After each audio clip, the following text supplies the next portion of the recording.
Meus irmãos, nós, como parte da preparação da nossa Assembleia Geral Extraordinária, que acontece dia 7 de setembro, a nossa Constituição, ela instrui em todas as igrejas presbiterianas, para que seja feita uma instrução à igreja antes da Assembleia propriamente dito. E nós já começamos no domingo passado com o reverendo Rogério, nos falando aqui da experiência de Moisés com Jetro. Hoje nós traremos também uma palavra à igreja e na semana que vem finalizaremos com o pastor Marcos Alexandre, se não me engano, trazendo essa palavra. E aí no outro domingo nós teremos a nossa assembleia. Hoje nós vamos compartilhar com os irmãos quais são as marcas que nós devemos pedir a Deus que haja na vida dos oficiais da nossa igreja. Eles são oficiais do reino de Cristo. A Confissão de Fé de Westminster diz que a igreja é o reino de Cristo na terra. Ainda imperfeita, ainda sendo preparada, ainda com algumas rugas, com algumas manchas, mas Jesus está limpando, aperfeiçoando, embelezando a sua igreja para apresentá-la a si mesmo, gloriosa, sem mácula, sem defeito algum, no dia da sua volta para buscar a sua igreja. E os oficiais têm então esse papel fundamental de cuidar do rebanho do Senhor e de ser instrumentos de Cristo para essa preparação para o encontro com o Senhor. Ontem nós tivemos em nossa igreja, na sala ali dos oficiais da igreja, você tem ali duas fotos desse encontro, que foi o encontro desses candidatos que aqui estiveram, não todos, mas boa parte deles, onde nós estivemos falando sobre o que é o trabalho do diácono, o que é o trabalho do presbítero, e nós apresentamos ali para os irmãos as marcas que devem fazer parte da vida de um oficial da nossa igreja. E os irmãos pediram que eu disponibilizasse o material para eles, depois da apresentação que fizemos, e eu resolvi então fazer isso não só para aqueles que estiveram, mas também para os que não foram e para toda a igreja, e esse vai ser o tema então do nosso compartilhar nessa manhã.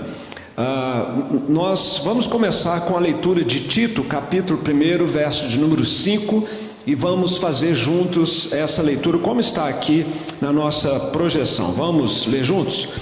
Por esta causa te deixei em Creta, para que pusesses em ordem as coisas restantes, bem como em cada cidade constituísse presbíteros, conforme te prescrevi. E como foi que Paulo prescreveu a escolha de presbíteros? Primeiro, é importante dizer que toda a igreja cristã, desde Atos dos Apóstolos, tinha presbíteros. Não um presbítero, presbíteros. Isso porque a obra de Deus, meus irmãos, é uma obra gigantesca. Não tem um homem que dê conta de fazê-la. E nem mesmo um colegiado. Mas pelo menos no colegiado você distribui tarefas, você compartilha dons que um presbítero tem, o outro tem outro dom, o outro tem outro, e aqui eu me refiro a todos os presbíteros, docentes e regentes, pastores e os presbíteros propriamente dito. O Senhor então estabeleceu assim, o apóstolo Paulo, que teve revelação direta de Cristo, ele está instruindo a Tito, seu auxiliar, que ele deveria fazer eleição de presbíteros nas igrejas sob a sua responsabilidade. Mas não era também para fazer de qualquer jeito, da cabeça dele, era conforme foi prescrito por Paulo na sua palavra. E nós vamos ver textos bíblicos aqui, onde Paulo diz como deve ser, como foi que ele prescreveu a eleição de presbíteros. Mas nós temos também a eleição de diáconos na Bíblia, e nós faremos também essa leitura juntos. Leiamos: mas irmãos, escolhei dentre vós 7 homens de boa reputação, cheios do Espírito e de sabedoria, aos quais encarregaremos deste serviço, e quanto a nós, nos consagraremos à oração e ao ministério da palavra. Nesses 2 versículos você pode ter um vislumbre de como funciona o governo bíblico da igreja. Você tem a centralidade da palavra, como aquela de onde nós buscamos toda a orientação para a vida cristã, para a vida da igreja, do povo de Deus. você tem a Assembleia recebendo responsabilidades. Os irmãos é que escolheram esses 7 diáconos. A Assembleia participa. Você tem a função dos diáconos sendo definida, um serviço específico sendo atribuído a eles, como está ali no finalzinho do verso 3, encarregaremos deste serviço, o serviço da misericórdia, e temos também o papel e atribuição dos presbíteros, no caso, na época, os apóstolos. Os apóstolos foram um ministério, um ofício extraordinário e temporário da igreja. Os sucessores dos apóstolos são os presbíteros. Para ser apóstolo, tinha que ter tido uma experiência pessoal com Jesus Cristo, tinha que ter sido testemunha ocular do ministério de Jesus. Lamentavelmente, há igrejas que têm apóstolos, patriarcas, arcanjos e tantas invenções aí, né? Sem nenhum embasamento bíblico. Depois dos apóstolos, o apostolado cessou, e agora o que nós temos são os presbíteros, que fazem o papel que os apóstolos faziam.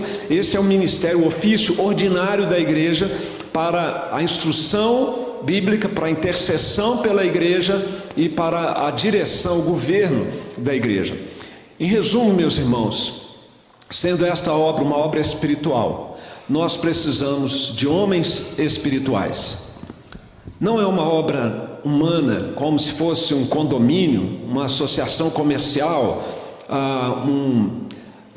enfim, qualquer outra organização humana que tenha lá o seu papel, o conselho administrativo de uma empresa. Não, é uma obra espiritual. Precisamos de homens espirituais, e nós acabamos de ler na Bíblia, para relembrar os irmãos, que são vocês que escolhem. Sabia que o pastor não escolhe? O pastor não é membro da igreja, o pastor é membro do presbitério. Nós não votamos na igreja, nem no conselho eu voto.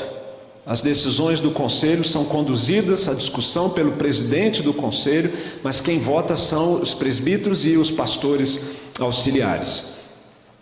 Quais são então as marcas destes homens espirituais que nós precisamos buscar? A primeira delas, meus irmãos, é muito óbvia, mas é preciso ser mencionada.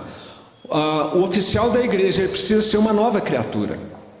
Ele precisa ser um homem nascido de novo, um crente de verdade. Não basta ele ser membro da igreja, ter nascido na igreja praticamente, mas ele precisa ser uma nova criatura. Ele precisa ter uma experiência pessoal com o Senhor Jesus Cristo. Pastor, isso é óbvio, mas quantas histórias nós temos de líderes que lideraram a igreja sem ser novas criaturas? Isso não devia, nós devíamos ter condições, mas não temos, de que a pessoa não se tornasse membro, não se batizasse, não fizesse a profissão de fé se ainda não tivesse nascido de novo. Nós procuramos fazer esse acompanhamento e esse filtro, né, antes das turmas de recepção, mas é uma coisa entre a pessoa e Deus, ninguém tem como saber exatamente isso. Um pastor batista que eu admirei muito na minha fase de preparação para o pastorado, o nome dele era Carlos Oswaldo Pinto. Ele foi aluno no Seminário Bíblico Palavra da Vida, onde eu me formei. Ele depois se tornou o diretor da Palavra da Vida, muitos anos depois. O nome dele está como tradutor de comentários do Novo Testamento. Ele participou da equipe de tradução da Nova Versão Internacional. Mas quando ele estava no Seminário Palavra da Vida como aluno, isso foi em 1971, terminando o seu curso de teologia, preparando um estudo bíblico evangelístico para falar para um grupo, ele chegou à conclusão de que ele ainda não tinha nascido de novo. Ele se converteu no seminário, no último ano do seminário dele. Então veja que é possível ter um seminarista que não nasceu de novo. É possível ter um pastor que não nasceu de novo. Um presbítero, um diácono, um membro da igreja que ainda não é uma nova criatura. E isso, meus queridos, pode trazer sérios problemas para a vida da igreja, porque quem não é uma nova criatura não tem a sabedoria do Espírito Santo, não tem a capacitação, os dons do Espírito Santo, não tem a mentalidade de Cristo para conduzir o rebanho.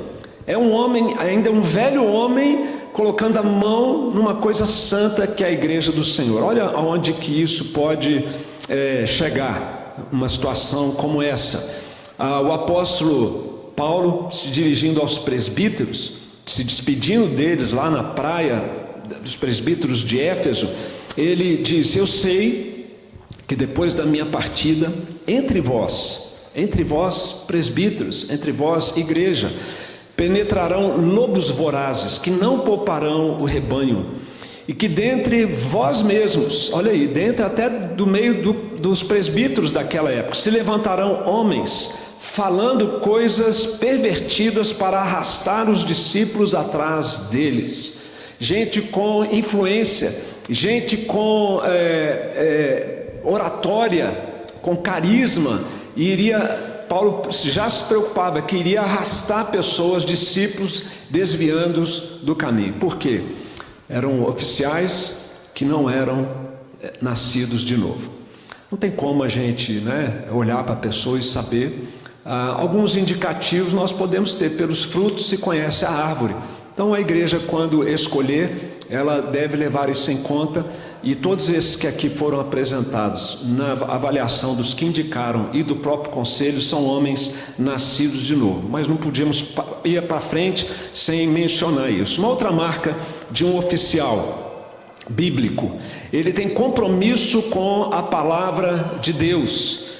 E aqui eu vou pedir à igreja para falar de cor a primeira parte do Salmo 19, versículo 7. Como é que é? Esse versículo ele tem que ser sabido de cor nessa igreja.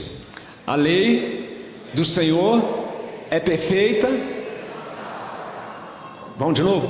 A lei do Senhor é perfeita e restaura a alma. Tem mais um pouquinho na sequência. O testemunho do Senhor é fiel e dá sabedoria aos simples.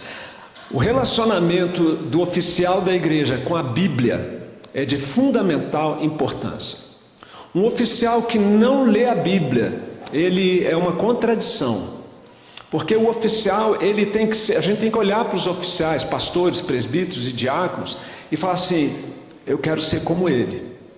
Não que ele seja perfeito. Paulo não era perfeito, ele diz: sede meus imitadores como eu sou de Cristo. O amor que um oficial tem pela palavra de Deus deve ser inspirador para a igreja. Ele deve ler a Bíblia regularmente, já deve ter lido a Bíblia pelo menos uma vez, ou estar em andamento com esse processo de leitura da Bíblia. Ele deve conhecer os livros da Bíblia, quais são, saber achar onde estão os livros da Bíblia, porque ele é um oficial. Paulo, ensinando a Timóteo, ele falou: torna-te padrão dos fiéis. O oficial precisa ser padrão para os fiéis, uma referência para os fiéis. E ele deve ter, como toda a igreja deve ter, mas o oficial é aquele que então nós devemos enxergar isso nele. Ele deve ter consideração pela Bíblia como regra de fé e de prática, palavra de Deus, Antigo e Novo Testamento. Não tem nenhuma dúvida de que a palavra de Deus, ela é inspirada por Deus, ela tem autoridade, ela é inerrante, ela é confiável. E não só conhecer o conteúdo da Bíblia, mas acreditar que a Bíblia é suficiente para tudo aquilo que nos conduz à vida e à fé e à salvação. Isso está na Confissão de Fé de Westminster, tá? Tudo que nós necessitamos para a vida, para a fé, para a salvação, está na palavra de Deus. São muitos os dramas existenciais, os conflitos nessa vida, nesse mundo caído, e nós temos procurado encorajar a igreja a crer na suficiência do Evangelho, na suficiência de Cristo, na suficiência da palavra de Deus para tratar a nossa alma. Por isso o Salmo 19, 7, ele resume tudo isso. A lei do Senhor, a Bíblia, ela é perfeita e ela restaura a alma. Só a Bíblia, ela é suficiente. Só a Bíblia é de fato eficaz para lidar com a alma humana. A alma, que é o nosso eu interior, nosso espírito, o nosso coração, nosso ser imaterial que está encarnado nesse corpo. Isso está debaixo da jurisdição da palavra de Deus, sob a ação do Espírito Santo. E o oficial precisa ter esse autoconceito e essa autoestima, alta estima pela palavra de Deus. Relacionado com isso, uma outra marca que eu destaquei ontem com os oficiais, os candidatos, é que o oficial bíblico, ele precisa ter lealdade à doutrina reformada. Você já ouviu falar que a Bíblia é a mãe das heresias? Já ouviram falar isso? É esquisito, mas é isso, tá? A Bíblia é a mãe das heresias. Não que seja essa a intenção de Deus ao nos dar a Bíblia, mas a Bíblia tem sido usada para gerar inúmeras heresias. Só para dar um exemplo, os kardecistas, sem nenhum aqui ataque ou discurso de ódio, como hoje em dia, né, se fala muito, mas uma constatação: quando Jesus disse, importa-vos nascer de novo, o kardecismo ensina, está vendo? Precisa reencarnar, tem reencarnação. Quando Jesus está falando nascer de novo, ele está falando de reencarnação, só que o contexto todo diz claramente que não é isso. Não vamos entrar aqui na discussão, mas você veja que a própria Bíblia é usada para heresias.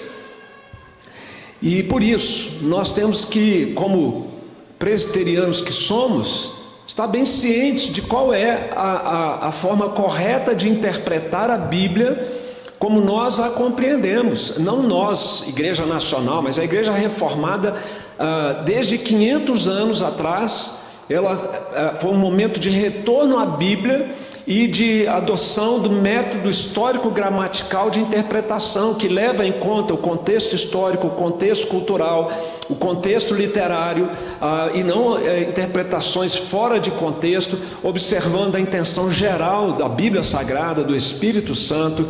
E por isso é preciso haver lealdade à doutrina reformada. Veja quando isso não acontece. Nós temos ali em 2 Timóteo 4:3, esta passagem bíblica. Eu vou pedir à igreja para ler, por favor, podem ler.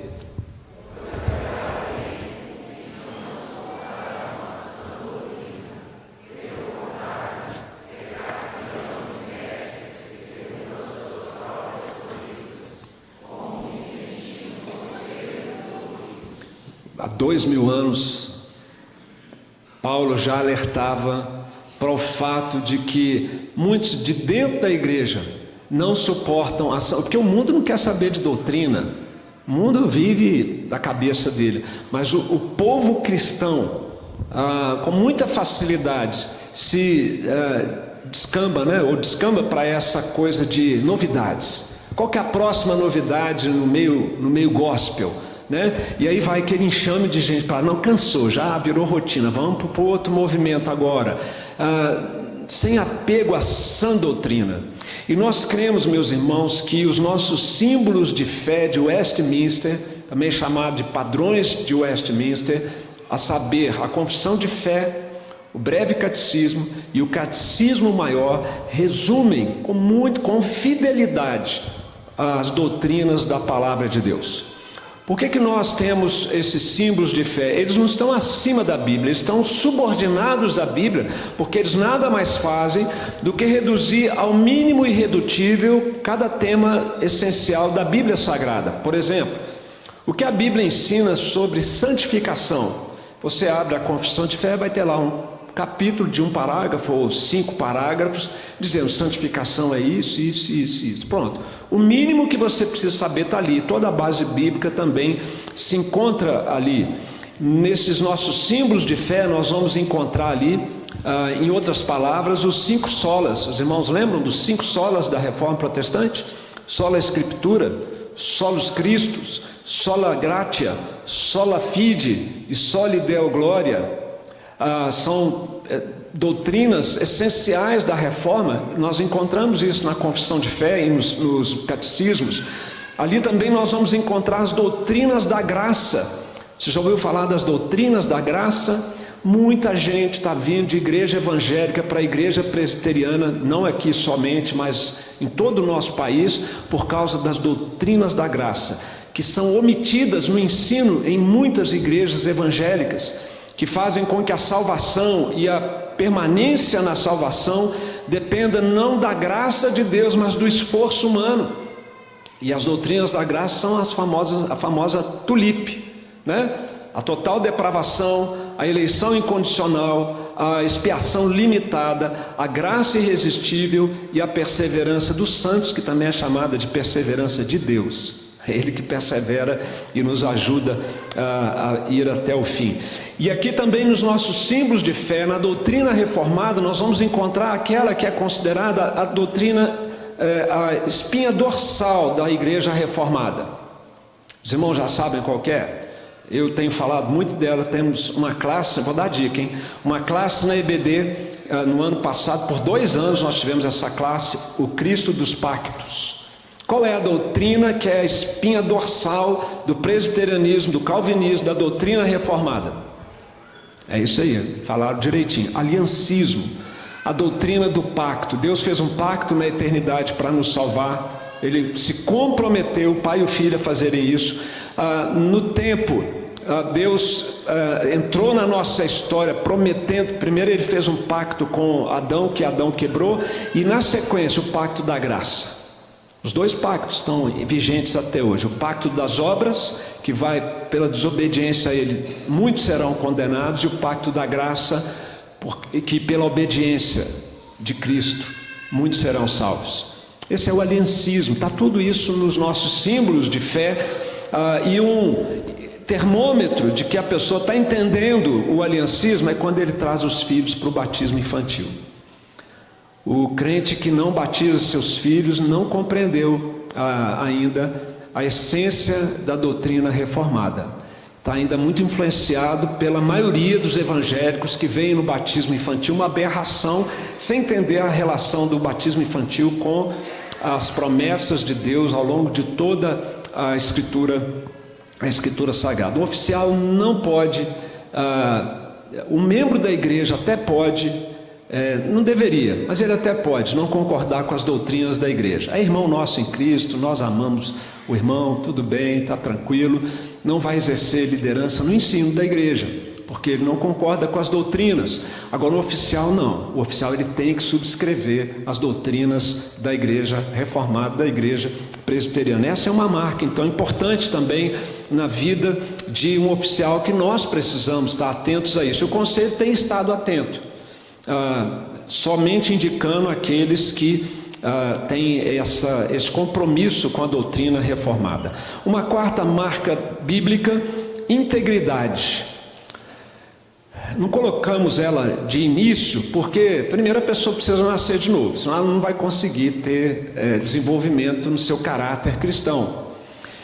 Não colocamos ela antes das Escrituras e da doutrina, porque é por meio da Escritura e da doutrina que a pessoa vai ser instruída em como viver uma vida íntegra na presença de Deus. E aqui nós temos Paulo então falando a presbíteros e diáconos sobre a importância da integridade, da importância da coerência, da pessoa realmente ter um bom testemunho, tanto em casa, quanto no trabalho, quanto na igreja.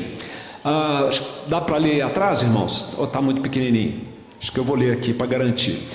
É necessário, portanto, que o bispo seja irrepreensível, esposo de uma só mulher, temperante, sóbrio, modesto, hospitaleiro, apto para ensinar.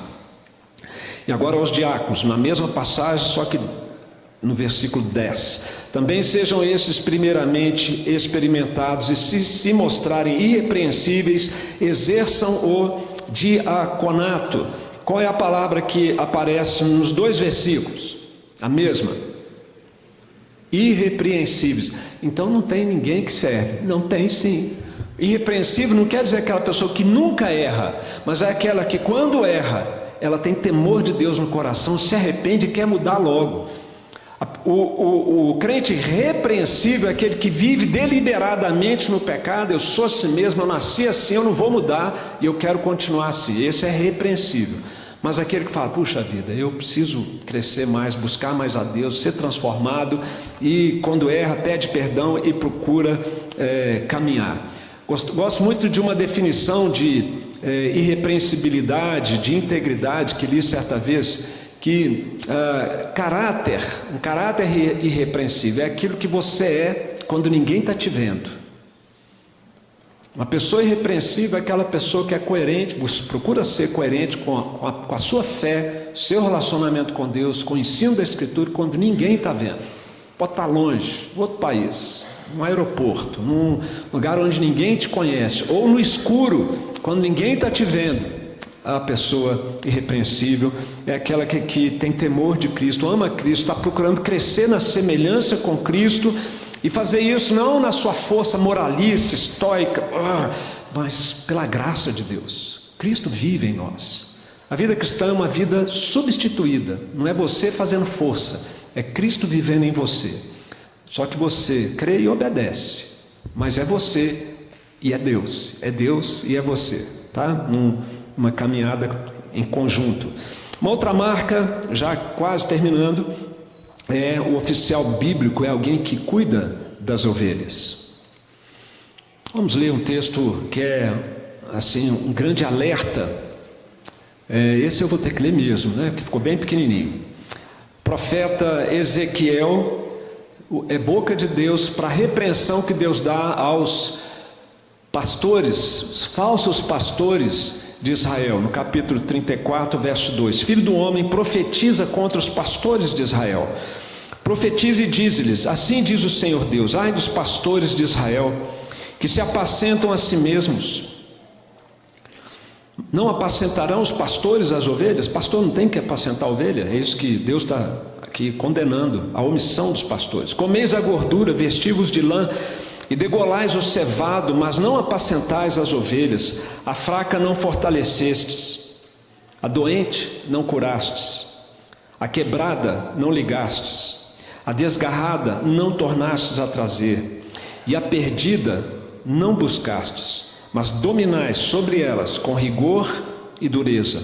Assim se espalharam, por não haver pastor, e se tornaram pasto para todas as feras do campo. O oficial, ele precisa ser relacional, ele precisa conviver com as ovelhas, estar junto delas, assisti-las na sua vulnerabilidade. Ovelhas são vulneráveis. Nós temos os neófitos que estão começando a caminhada na fé, que devem merecer uma atenção especial dos oficiais da igreja, aqueles que estão chegando na igreja, aqueles que atravessam crises, sofrimentos, vícios, conflitos, enfermidades, idosos da igreja. Tudo isso deve fazer parte de uma atenção prioritária por parte dos oficiais da igreja. E por isso, meus irmãos, nós estabelecemos já pelo 3º ano seguido um programa em nossa igreja de iniciativa do Conselho da Igreja, o Conselho de Casa em Casa. A semana que vem, a partir de amanhã, é a semana do Conselho de Casa em Casa. Não quer dizer que nas outras semanas os pastores e presbíteros não visitem, mas essa é a semana que nós organizamos, com apoio da secretaria, uma lista de casas para serem visitadas, e os presbíteros e pastores saem em visitas durante a semana. Nesses 2 anos e meio que nós iniciamos esse programa, agora no mês de julho, nós alcançamos a marca de 1.010 visitas feitas pelo Conselho, sendo que nos últimos meses nós temos priorizado idosos da igreja e também novos membros da nossa igreja. E Deus foi tão gracioso que despertou também a nossa junta diaconal com o seu programa Junta Mais Perto, e eles desde o começo do ano já fizeram 35 visitas, priorizando idosos, enfermos, pessoas hospitalizadas. Essa lista que nós oramos aqui, o pastor ora, a oração pastoral, nós selecionamos dali os enfermos, casos mais urgentes, e na segunda terça-feira já enviamos isso para a secretaria, que entra em contato com a junta, e os diáconos são mobilizados para essa visitação. Uma coisa que nós estudamos muito juntos como conselho, nós lemos livros sobre isso, estudando no início das reuniões, é que o oficial, ele precisa ter cheiro de ovelha, tem que estar perto da ovelha, não pode ficar longe na Torre de Marfim, né? E isso, graças a Deus, nós temos procurado fazer. Nunca vamos dar conta de toda a demanda, e por isso esse trabalho não pode ser um trabalho só dos oficiais. Numa igreja como a nossa, do tamanho da nossa, É responsabilidade de toda a igreja o cuidado mútuo. Paulo ensinou isso: carregai as cargas uns dos outros, e assim cumprireis a lei de Cristo. Se você conhece irmãos que estão passando por dificuldades, é sua responsabilidade também como membro assistir, visitar, trazer o conhecimento dos oficiais da igreja, quando necessário, para que nós possamos também intervir e apoiar essas pessoas. O oficial bíblico, ele trabalha pela unidade da igreja. O apóstolo Paulo, ele dá uma bronca na igreja de Corinto, nesse texto aí, falando: olha, vocês estão falando aí que, eu sou de Paulo, sou de Pedro, sou de Cristo, os mais espirituais, né? E vocês ficam aí se mordendo, se devorando uns aos outros. Não pode ser assim. E aí Paulo então faz uma exortação para que a igreja trabalhasse pela unidade da congregação, e isso da parte dos oficiais deve ser uma prioridade. Vamos ler juntos? De modo que nem o que planta é alguma coisa, nem o que rega, mas Deus que dá o crescimento. Ora, o que planta e o que rega são um, e cada um receberá o seu galardão segundo o seu próprio trabalho, porque de Deus somos cooperadores, lavoura de Deus, edifício de Deus sois vós. Meus irmãos, essa é a mentalidade que deve fazer parte de toda a congregação e dos oficiais de uma maneira em particular. Nós não estamos aqui para medir força uns com os outros, para ver quem manda mais, quem é mais importante. Não se trata de importância. Ser pastor, presbítero ou diácono não é cargo para importância, é ofício para serviço. Jesus ensinou: aquele que quiser ser o primeiro, seja servo de todos. E essa mentalidade deve ser a mentalidade da comunidade como um todo, sabe? De não ficarmos partidarizando: eu gosto do fulano, não gosto de ciclano, gosto daquele pastor, odeio aquele outro. Olha, todos nós estamos imbuídos do mesmo objetivo: cooperar com Deus para o avanço do reino, para o avanço do evangelho. E ao invés de fomentarmos divisões e facções e dissensões, nós devemos trabalhar pela unidade da igreja, com essa consciência de que uns regam, outros plantam, e é Deus, a obra de Deus. Pregamos sobre isso no domingo passado. A igreja é invencível, irmãos, apesar de nós, apesar da galeria de pastores que já passou por aqui, que está passando e os que virão, apesar da membresia da igreja, a igreja é invencível, porque Jesus está edificando a sua igreja, e nós devemos cooperar para preservar a unidade, para que não sejamos uma casa dividida, desmoronando, mas uma casa coesa, trabalhando para a glória do nosso Deus. A liderança da igreja é uma liderança colegiada, como nós falamos, sob a presidência de um pastor, que, como eu disse, nem vota em muitas situações. E nós trabalhamos juntos, meus irmãos. A Bíblia deixa muito claro o que acontece, ou como Deus vê aqueles que semeiam contendas, aqueles que semeiam maledicência. Vai ler Provérbios e você vai ver como é que Deus encara isso daí.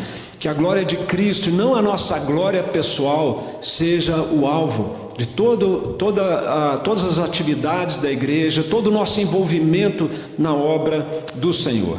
E aí, meus irmãos, para terminar, com todas essas marcas que nós colocamos, talvez alguns homens pensem assim: jamais vou ser um oficial da igreja. Ou aqueles que estão candidatos aqui já estão começando a repensar se vão concorrer. E os que já estão, talvez estejam pensando assim: onde eu fui parar? Não é? Quem é capaz, quem é suficiente para ser um oficial da igreja? Quem consegue reunir todas as qualidades no nível ideal? Só tem um, né? Que é o Senhor Jesus. E por isso nós precisamos ter essa dependência humilde. O apóstolo Paulo, ele enfrentou esse dilema de se sentir impotente e incapaz. Vamos ler juntos. A nossa suficiência vem de Deus, o qual nos habilitou para sermos ministros de uma nova aliança. Não é na nossa força, não é na nossa capacidade. A vida cristã, meus irmãos, é maravilhosa por isso. É graça do começo, do meio e do fim. Por isso Jesus fala, eu sou o alfa e o ômega. Está tudo atrelado a Ele, sabe? Então o fardo da liderança, ele se suaviza quando nós temos essa dependência do Senhor. Não somos capazes, mas Ele nos dá essa capacidade, Ele nos ajuda nos desafios, e tudo é feito para Ele, para a glória dEle. A Ele pôs a glória na igreja. Assim deve ser a nossa caminhada, uma dependência humilde então do nosso Senhor, para que nós tenhamos essas outras marcas sendo desenvolvidas na nossa vida. Em resumo, para uma obra espiritual nós precisamos escolher homens espirituais. E aqui você tem uma revisãozinha das 7 marcas bíblicas do oficial. Vamos ler juntos? Uma nova criatura, compromisso com a palavra, lealdade à doutrina, integridade de caráter, cuidado com as ovelhas, trabalha pela unidade, dependência humilde. Vamos orar ao Senhor? Pastor Marcos, por favor.